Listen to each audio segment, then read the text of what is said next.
নিরামিষ খাবার এইসব খেলে ভালো লাগে, মাঝে মাঝে মুখ পাল্টাতে ইচ্ছা করে, কিন্তু সময় অনেকটাই নিয়ে নেয়, সেই জন্য একটু অসুবিধা হয়। তাও মাঝে মাঝে মনে হয় এসব অনেক কাজ থাকে।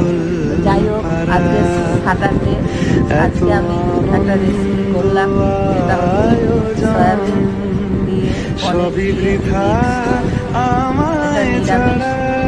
দিয়ে দিয়েছি, হিং দিয়েছি, আদা জিরে বাটা দিয়ে পরিমাণ মতন মিষ্টি এবং লবণ দিয়ে এটা তৈরি করেছি। আর এটা খেতে সুস্বাদু, কিন্তু একটু হালকাই থাকবে, কারণ হচ্ছে ছানার যে কোনো ডালনাই বেশি রিচ খাওয়া উচিত নয়, এটা একটু হালকা। আর পটলটা দিয়েছি কারণ হচ্ছে উনি পটল ছাড়া খাবেন না।